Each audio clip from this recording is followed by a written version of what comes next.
Tungtong niyo sa barkong ito. Anong sabi mo? Taon-taon, sindami ng mga bituin sa langit ang mga nangangarap maging hunter.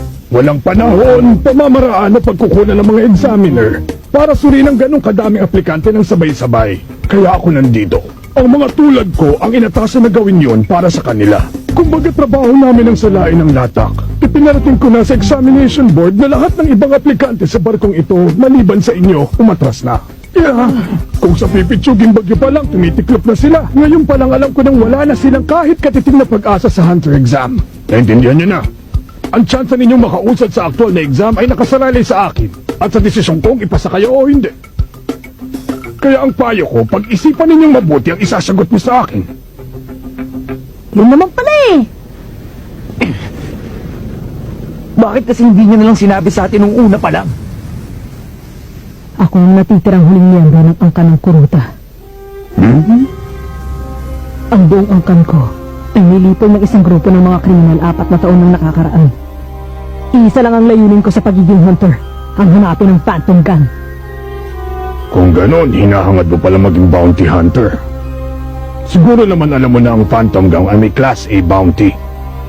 Kahit ang mga pinakabiyasang hunter hindi sila magalaw, masasayang lang ang buhay mo pag tinarget mo sila.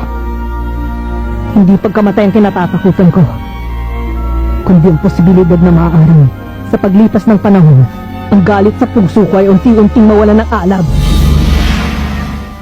Sa madaling salita, gusto mo lang pala ay maghigante. Bakit ka nandito? Kailangan mo pa bang maging hunter para lang gawin ang bagay na yon?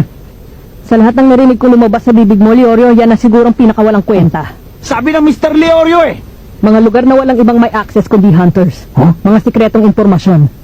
At iba pang kalamangan. Siguro nga sadyang hindi talaga kayang iproseso ng mahina mong utak ang mga dahilan yun. Ginoong Leorio! Kaya po, ano po ba ang dahilan at gusto niyo maging hunter? Ako ba? Simple lang naman ang dahilan ko. Gusto ko ng pera. Kahit anong gusto mo, pwede mo pa sa'yo pag may tatong ka! Sarili kong palasyo! Magarang kotse! Mamahaling anak! Sayang lang hindi nabibili ng perang delikadesa, Leorio.